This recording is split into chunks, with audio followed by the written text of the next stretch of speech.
महादेव आए अयोध्या में राम जी का दर्शन करने के लिए। और एक बार क्या, महादेव आते ही रहते हैं।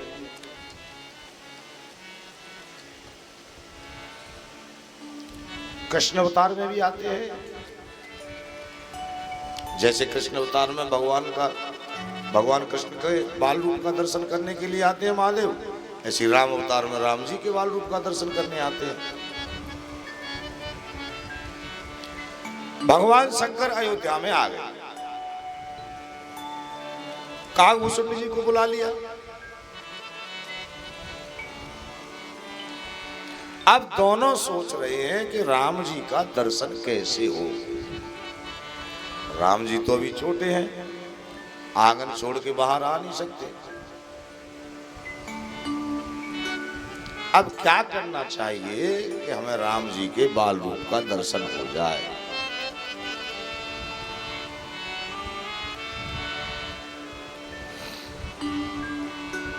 अच्छा, इतने बड़े राजा का महल में अंदर हम लोग जा नहीं सकते, किसी से कोई जान पहचान ही नहीं है।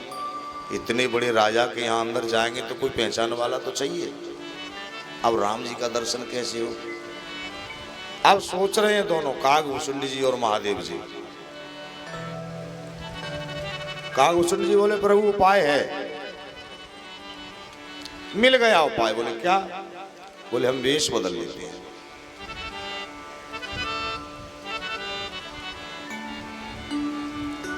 बोले क्या वेश रखेंगे?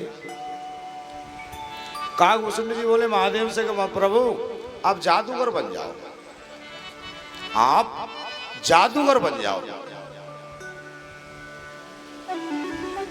महादेव जी बोले कि वेश बदलना है तो जादूगर ही क्यों? कागभूषण जी कहने लगे प्रभु मैंने सुविधा के हिसाब से बताया है कि जितना सामान जादूगर के पास होता है ना, वो जादूगर वाला आधा सामान तो स्वयं आपके पास हमेशा रहता ही है, इसलिए आप जादूगर बन जाओ। महादेव जी बोले अच्छा हम जादूगर बन गए, फिर तुम? बोले हम जबूरे, आपके चेला। बोले ठीक है। अब महादेव जी बन गए जादूगर और कागभूषण जी बन गए जमूरे। अब महाराज घूम रहे हैं अयोध्या की गलियों में।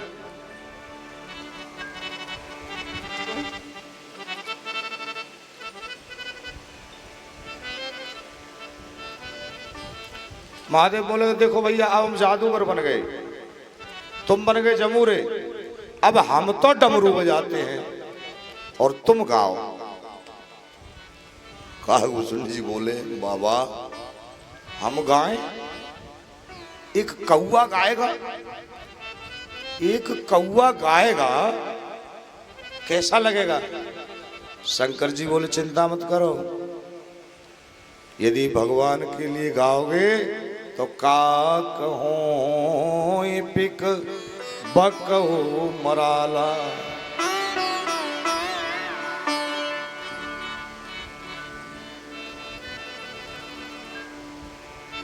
बोले ठीक है प्रभु, पर एक बात बताओ, आप जादूगर तो बन गए पर खेल दिखाना आता है कि नहीं? कहीं ऐसा न हो कि आप प्रचार करवा दें और फिर खेल दिखाना आए नहीं, दोनों पकड़े जाएंगे। महादेव कहने लगे कि देखो जादूगर पहले डमरू बजाता है, पहले खेल थोड़ी दिखाता है, पहले डमरू बजाता है, फिर भीड़ इकट्ठा करता है, तब कहीं जाके नंबर आता है खेल दिखाने का। अरे डमरू बजाने से, गाना गाने से ही अगर हमारा काम बन जाए, हो सकता है खेल दिखाना ही नहीं पड़े, इसलिए तुम गाओ और हम डमरू बजाते हैं। अब महाराज महादेव ने अपना सामान प्रकट किया, एक हाथ में डमरू, एक हाथ में त्रिशूल, कंधे पर झोली डालकर देवादिदेव महादेव जादूगर बन गए और कागभूषण जी बन गए जमूरे। और निकल पड़े अयोध्या की गलियों में और माता कौशल्या के भवन के पास जाकर अपना त्रिशूल गाड़ दिया। बोले यही खेल दिखाना।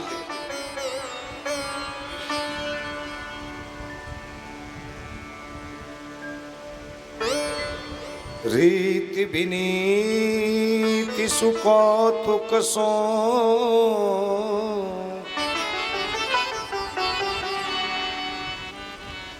रच गीत भुसुंडी जुगावन लागे। तो झांकी झरोखनी में डमरू पति पार्वती के बजावन लागे।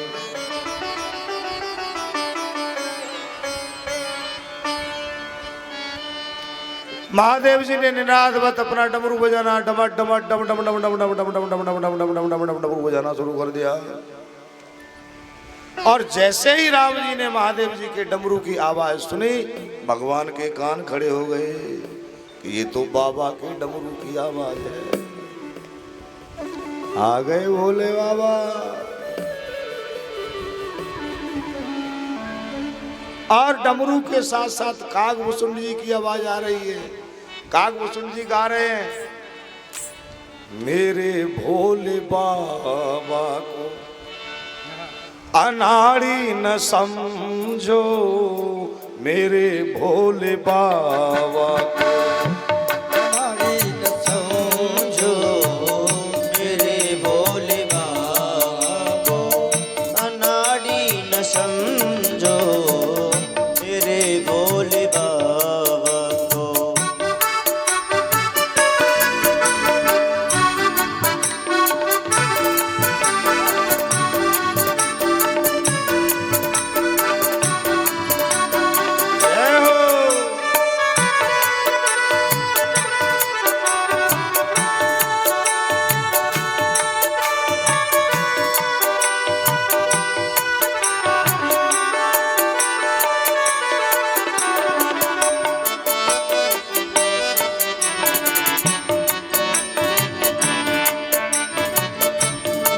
भोले बाबा के कांधे पे झोली, मेरे भोले बाबा के कांधे पे झोली, मेरे भोले बाबा के कांधे पे झोली, मेरे भोले बाबा के कांधे पे झोली। झोली को देख के, झोली को देख के भिखारी न समझो, मेरे भोले बाबा को भिखारी न समझो, भोले बाबा।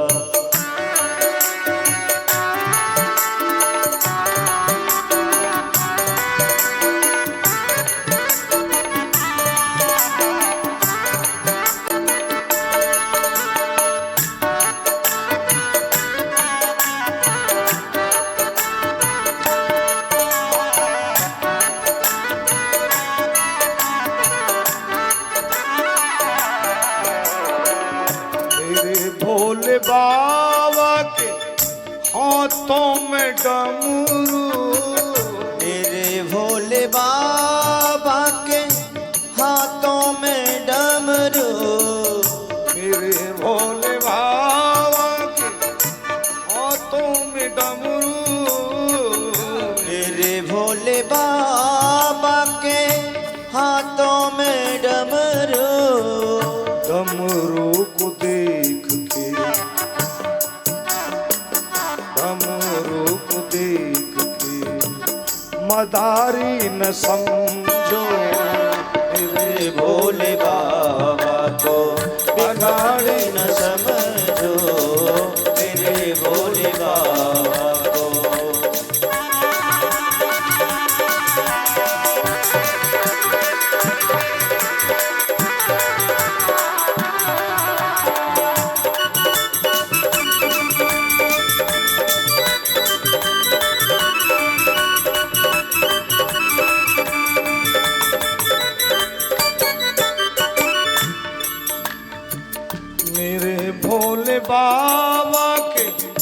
कर में त्रिशूल है, मेरे भोले बाबा के कर में त्रिशूल है। मेरे भोले बाबा के कर में त्रिशूल है, मेरे भोले बाबा के कर में त्रिशूल है। त्रिशूल देख के, त्रिशूल देख के शिकारी न समझो, मेरे भोले बाबा को भिखारी न समझो, मेरे भोले बाबा को।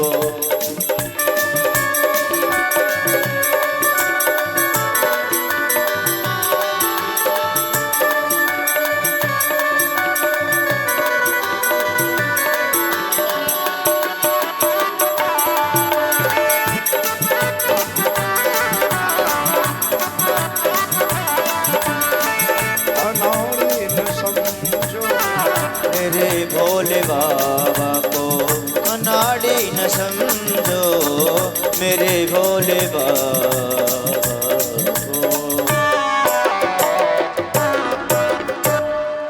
राम जी समझ गए, भगवान समझ गए कि बाबा अकेले नहीं है, कागभुसुंडी जी भी साथ में है। भगवान सोचने लगे कि बाबा आप चाहते हैं कि आपके डमरू की आवाज सुनकर मेरी मैया मुझे गोद में लेकर झरोके से झांकने लगे और आप हमारा दर्शन कर लें, लेकिन मैं ऐसा नहीं होने दूंगा, क्योंकि मुझे भी तो आपका दर्शन करना है, मुझे भी आपका हाथ अपने सर पे रखवाना है। ये चतुराई आपकी मुझसे नहीं चलने वाली। मैं भी तो आपके चरणों में अपना सिर रखना चाहता हूं, मैं भी तो आपकी गोदी में बैठना चाहता हूं, और आप सिर्फ अपना काम बनाना चाहते हो।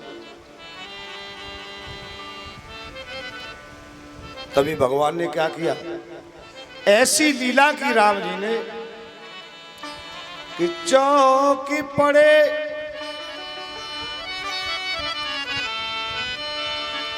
पलना में प्रभु, श्री राम जी एकदम चौक पड़े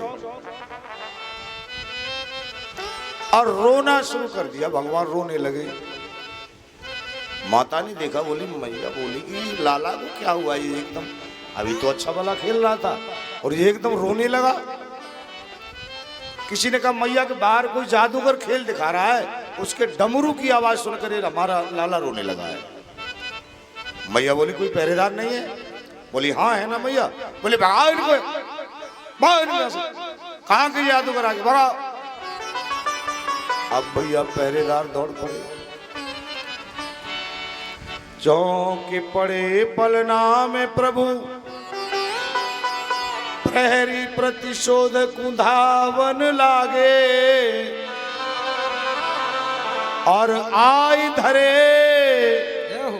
अनुराग भरे, इन भागवतों को भगावन लागे।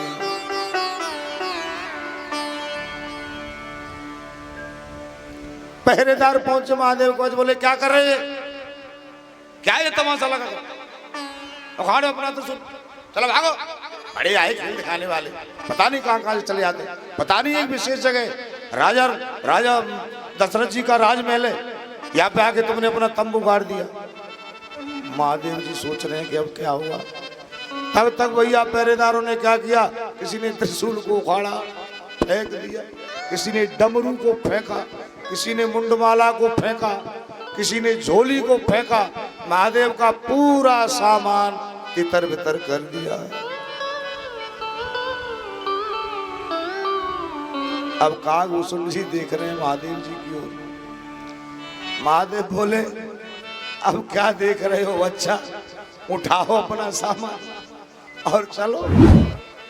अब क्या देख रहे हो, चल दिए दोनों। कुछ बालक बोले बाबा हमारे दरवाजे पे खेल दिखाओ, हमारे यहाँ बहुत जगह है। बोले बेटा अब क्या खेल दिखाना, जब हमारा ही खेल बिगड़ गया तो आपको क्या खेल दिखाना। न गलत चाहता हूँ न सही चाहता, जो तुम चाहते हो मैं वही चाहता हूँ। प्रभु महादेव सोच रहे प्रभु कोई बात नहीं, प्रभु तेरी हाँ में ही मेरी भी हाँ है, तुम्हारी नहीं मैं नहीं चाहता। महादेव बोले ठीक है प्यारे, कल देखा जाएगा। और दोनों गुरु और चेला सरयू नदी के किनारे पर पहुंच गए। दोनों बैठे हैं। काकभूषण जी बोले बाबा अब क्या होगा।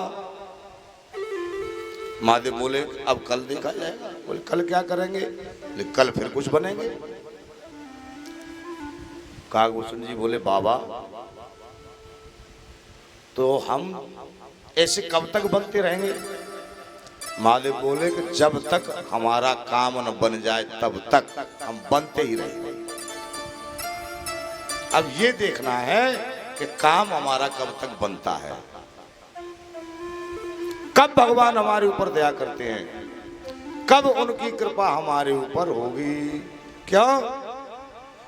क्योंकि यदि नाथ का नाम दयानिधि है तो दया भी करेंगे कभी न कभी। यदि नाथ का नाम दयानिधि है तो दया भी करेंगे कभी न कभी।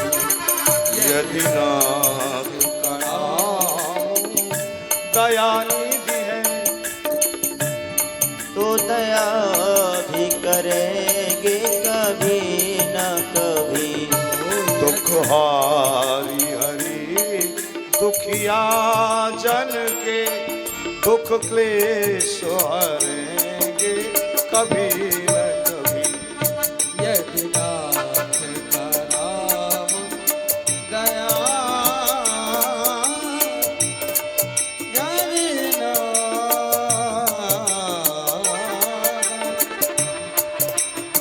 दया भी करेंगे कभी न कभी। यदि नाथ का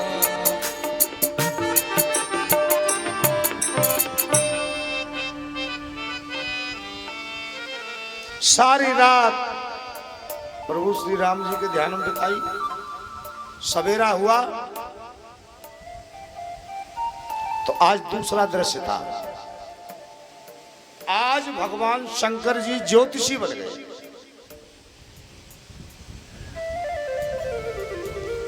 पंडित शंकर प्रसाद जी ज्योतिषाचार्य और चेला के रूप में काकभूषण जी। तुलसीदास जी गीतावली में लिखते हैं ये प्रसंग। अवध आज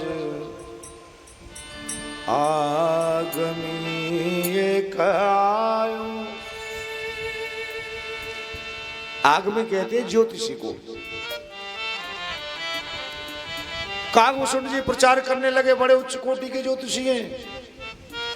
पंडित शंकर प्रसाद जी ज्योतिषाचार्य, हस्तरेखा विशेषज्ञ, वर्तमान भूतकाल भविष्यकाल सब बताते हैं। कैलाश से आए हैं। अब कोई माता अपने बालक के साथ दिखे तो काकभूषण जी जबरदस्ती उस बालक का हाथ पकड़ लेते हैं और महादेव के पास ले आते हैं कि लो देखो भविष्य। अब तो महादेव है, महादेव से क्या छुपा है। महादेव सर्वज्ञ है, बाल का भूत भविष्य वर्तमान सब बता देते हैं। अब तो धीरे धीरे महादेव के पास भीड़ जमा होने लगी, इतनी भीड़ जमा हो गई।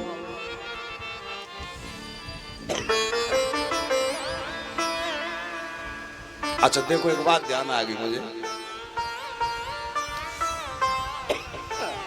आजकल हाथ दिखाने का बड़ा प्रचलन है, आपने भी देखा होगा।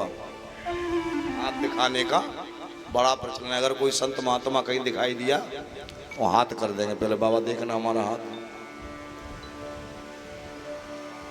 अरे देखने वाले भी बहुत हैं। और यदि आपने मना कर दिया कि हम नहीं जानते, तो बड़ा रूखा सा मुंह बनाएंगे, अरे महाराज आप बताना नहीं चाहते, ऐसा है। देखो हस्तरेखा हमें प्रमाण, जैसे नारद जी कहते हैं पढ़ी हस्त अश्रेख, हस्तरेखा सही होती हैं, लेकिन हो कोई जानने वाला। लेकिन आजकल ज्यादातर क्या होता है, ज्यादातर बात कर रहा हूं मैं आजकल देखने वाले, हाथ देखने वालों का,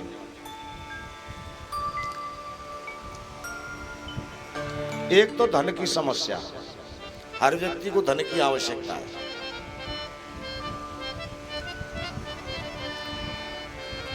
चाहे व्यक्ति कितना ही धनवान क्यों न हो, पर धन से पेट नहीं भरता। कड़वी है बात, कड़वी है पर ज्यादातर सत्य है।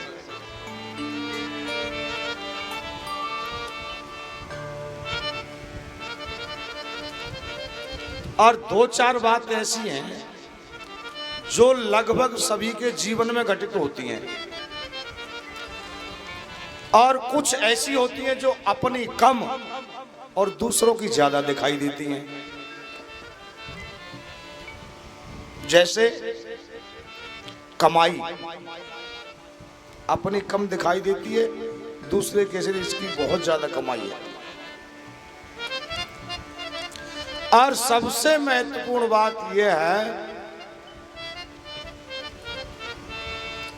ज्यादातर लोग अपने आप को सही मानते हैं कि हम सही हैं, हम जो कह रहे हैं वो सही है। और इसी चीज का फायदा जो आजकल के जो लोग हैं ना वो उठाते हैं। आप उनके सामने हाथ कर देंगे और बस फिर वो हाथ देखना शुरू करेंगे। आप भी सीख लो, मैं बता देता हूँ, हाथ देखना सिखा रहा हूँ आपको। पहले हाथ को पकड़ेंगे ऐसे ऐसे ऐसे। कभी कभी तो ये बोल देते हैं अच्छा ऐसा है भैया, इसको थोड़ा साबुन से धो के आओ। हाथ को साफ करके ऐसे देखेंगे, पता नहीं इसमें जाने क्या पढ़ रहे हैं, समझ में नहीं आ रहा है।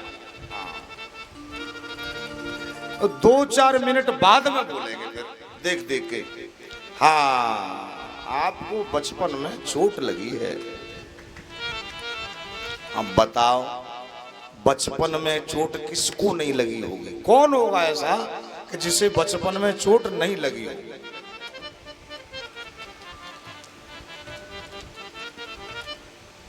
और सामने वाला यदि कहे कि हाँ महाराज लगी होगी, ध्यान ही नहीं, एक बार ज्यादा लगी है। अरे हाँ महाराज एक बार तो हम बाल बाल बच गए थे। हर किसी के साथ होता है।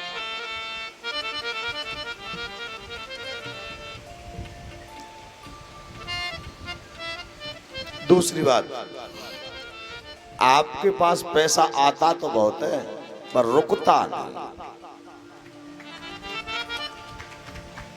पैसा बहुत आता है लेकिन ठहरता नहीं है। सबको यही लगता है, सबको यही लगता है पैसा आता तो बहुत है लेकिन ठहरता नहीं। अब बोलो। अच्छा तीसरी बात, आप अपने घर के बारे में कुछ ज्यादा ही चिंता करते हैं। अब बताइए कौन नहीं सोचता है अपने घर के बारे में? सब लोग सोचते हैं। आप हमेशा विचार करते रहते हैं अपने घर के बारे में। अरे भैया क्यों नहीं कर, सभी करते हैं, आम बात है।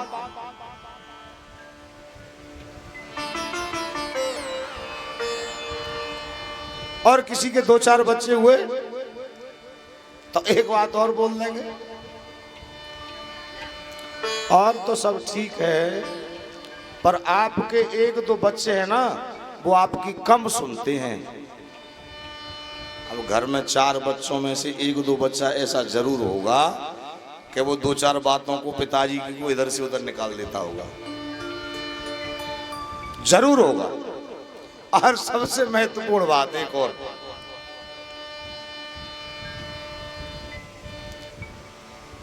आप सबके साथ नेकी करते हैं, लेकिन एक बात है, आप सबके साथ नेकी करते हैं लेकिन आपको हमेशा बुराई ही मिलती है। हाँ महाराज बिल्कुल ठीक कह रहे हैं, बिल्कुल सही बात है, ये हाल है। मेरा कहने का मतलब ये नहीं है कि ज्योतिष विद्या गलत है। ज्योतिष विद्या हमारे वेदों का गौरव है, हमारी वेद विद्या है, लेकिन हो कोई देखने वाला जिसने विधिवत इसका अध्ययन किया हो। मैं ये नहीं कह रहा कि सारे के सारे ज्योतिषी गलत हैं, सारे के सारे ज्योतिषी गलत नहीं है।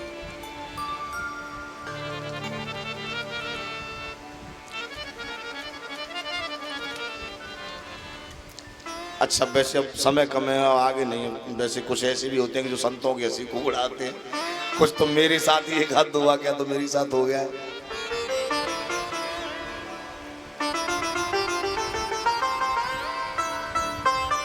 साधु संत बहुत से सम्मान करते हैं, हाथ दिखाते हैं, बहुत से हंसी भी उड़ाते हैं, आपस में बातें करने लगेंगे साधु को देख के, देखो देखो महाराज जी आ रहे हैं। दूसरा क्या बताएं भैया, आजकल तो इन्हीं लोगों के आनंद हैं, इन्हीं के मजे हैं, बैठे खा रहे हैं, मुफ्त का खा रहे हैं, ऐसे भी मिलते हैं।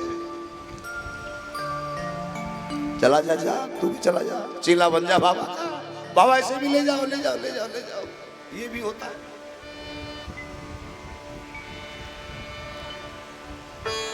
एक हमारे राजेश्वरम जी महाराज जी कहते थे, अच्छा माताएं बैठी हो, कभी कभी ऐसा भी होता, माता बैठी हो, किसी का बच्चा रोए और सामने दिख जाए बाबा संत, तो बोलेंगे चुप हो जा चुप हो जा चुप हो जा, नहीं तो बाबा पकड़ ले जाएगा। ये उपयोग भी है हम लोगों का।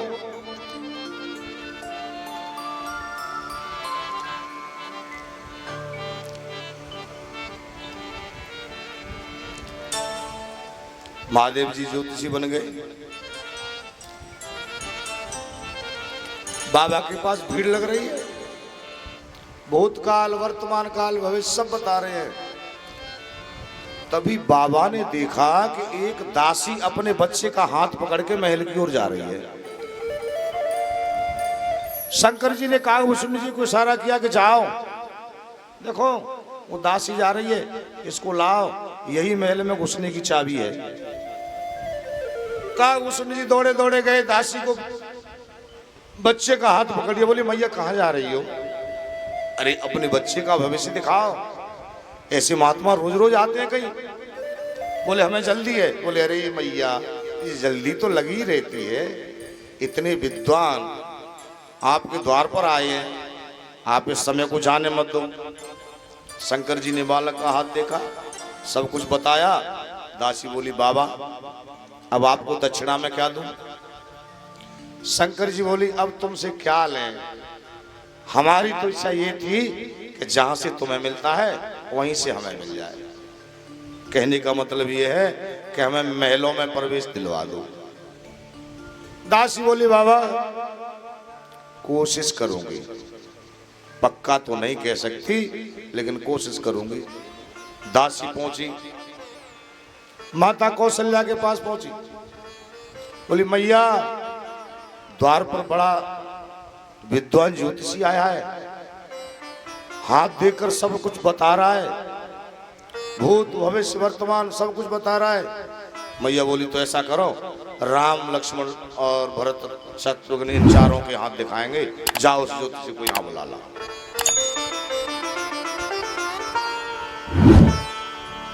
दासी आई शंकर जी के पास, बोली बाबा भाग्य खुल गए विप्रवर, चलो हमारे साथ, राजमहल में देखिए श्री राम लला को हाथ। चलो बाबा महलों में चलो, राम जी का हाथ देखना।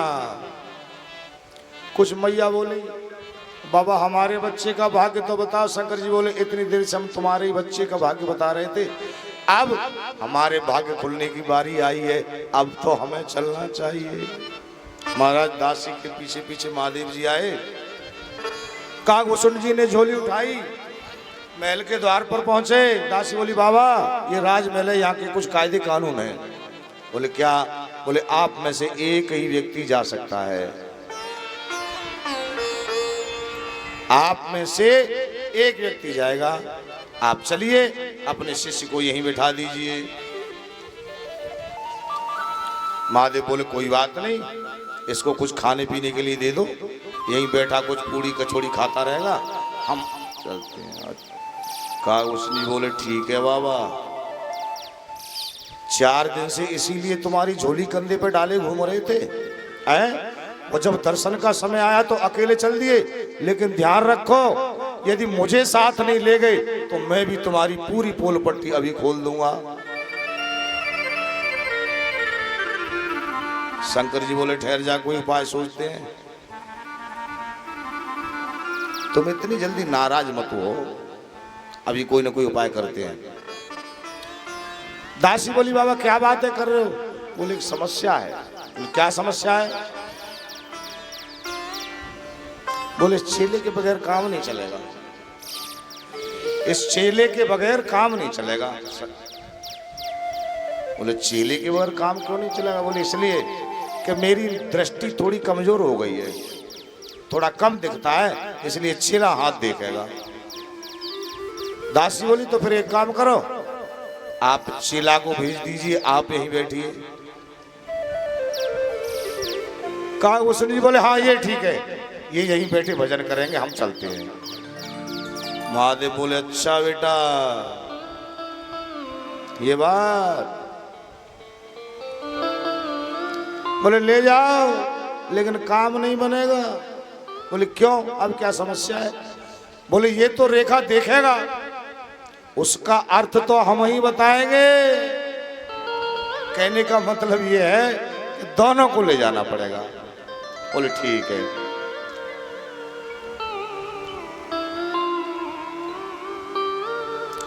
दोनों भवन में पहुंचे, बड़ा आदर सत्कार किया। मां ने 4 पुत्रों को लाकर शंकर जी के चरणों में डाल दिया, राम जी को गोद में दे दिया। बोली बाबा बालक के माथे पे हाथ रखो। शंकर जी सोचने लगे कि हम तो इनके चरणों का दर्शन करने आए थे और अब हमें इनके माथे पे हाथ रखना पड़ रहा है।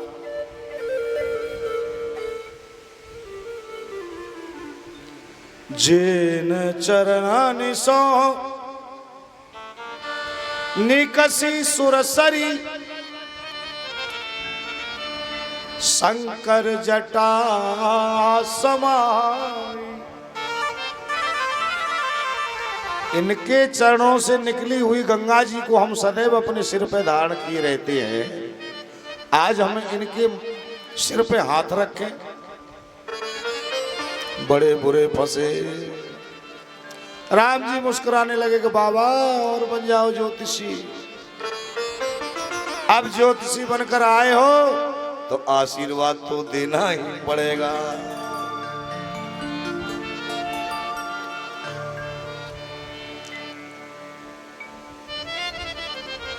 भोले बाबा ने राम जी की ओर देखा, बोले ठीक है प्रभु, जैसी आपकी इच्छा। शंकर जी के नेत्रों में जल भर आया और जैसे ही श्री राम जी के माथे पर हाथ रखा, बस नेत्र बंद हो गए और समाधि लग गई। बोले शंकर भगवान की जय हो। अब देखो शंकर जी ने भगवान राम के मस्तक पे हाथ रखा और समाधिस्थ हो गए। और कागभूषुंड जी के हाथ में भगवान का हाथ है। कागभूषुंड जी हाथ को देखते रह गए। अब एक की आंख बंद है और एक की खुली रह गई। न उसके पलक झपक रहे और न उसके पलक झपक रहे। भोले बाबा नेत्र खोल नहीं रहे और कागभूषुंड जी नेत्र बंद नहीं कर रहे।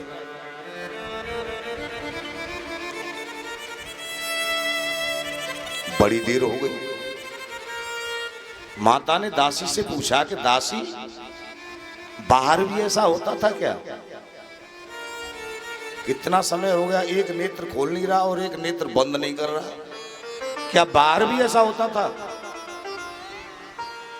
दासी बोली, बाहर तो ऐसा नहीं हुआ था।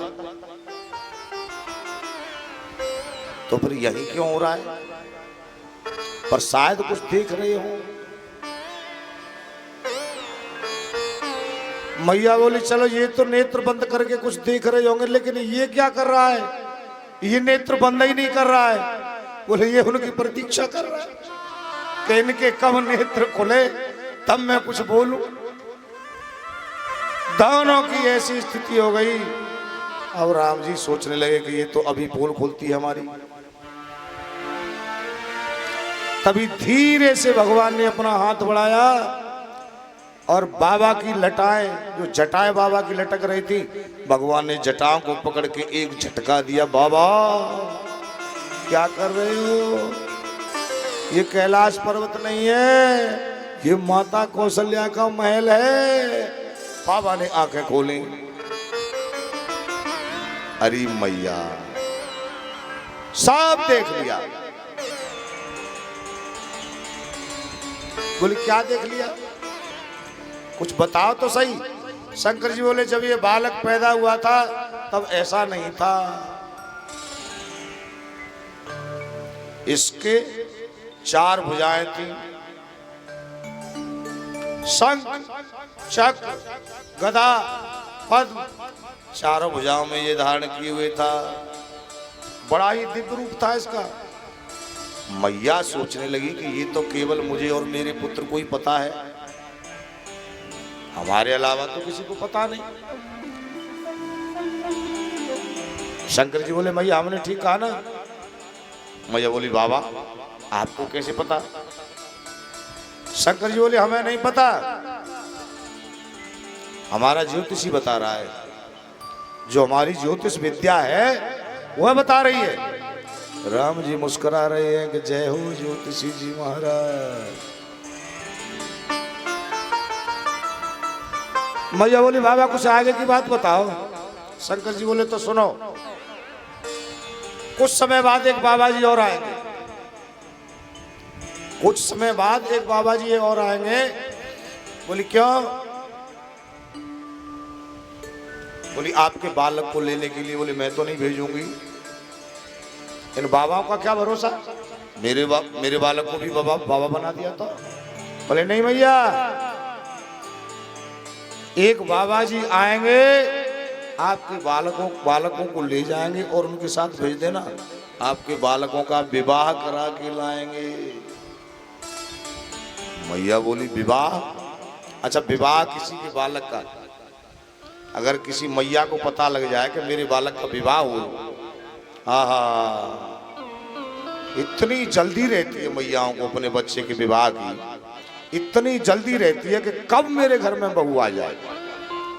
और वो बहू आके घर में घुसते ही चाहे भले ही तांडव नृत्य शुरू कर दे, लेकिन मैया को इस चीज की चिंता नहीं, उनके लिए तो बहू आ जाए बस।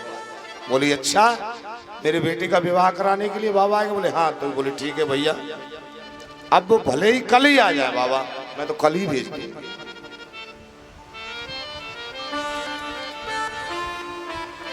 महादेव ने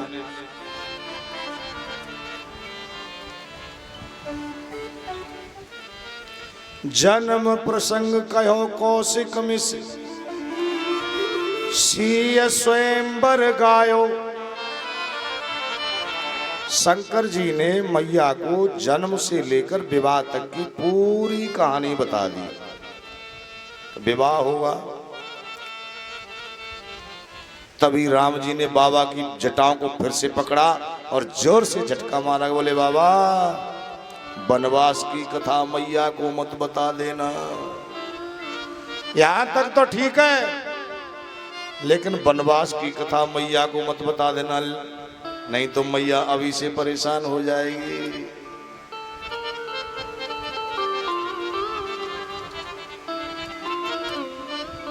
ब्राह्मण देव का आदर सम्मान हुआ। शंकर जी आशीर्वाद देकर बड़ी आनंदित होकर कैलाश पर्वत पर चले गए। अब यह कथा महादेव ने पार्वती जी को बताई। बोले पार्वती, इस तरह हमने भगवान के बाल रूप के दर्शन किए। पार्वती जी मुस्कुराई। महादेव बोले आप हंसी क्यों? बोले नहीं नहीं प्रभु, ऐसे ही हंसी, ऐसे ही हंसी आ गई। बोले नहीं नहीं, कोई ना कोई बात है। बोले प्रभु एक बात बताओ, यदि दासी नहीं होती तो आप महल में पहुंच सकते थे क्या? बोले आपको कैसे पता? बोले आपने उस दासी को नहीं पहचाना, वो दासी हम ही थी। बोले अच्छा। बोले हाँ, हमसे नहीं देखा गया प्रभु। जब आपके त्रिशूल को फेंका जा रहा था, जब आपके डमरू को फेंका जा रहा था, आपके कमंडल को फेंका जा रहा था, आपकी बड़ी दुर्दशा देख करके हमने देखा, फिर हमसे रुका नहीं गया, तो हम चले गए कि भोलेनाथ को हम महल में प्रवेश दिलवा ही दें।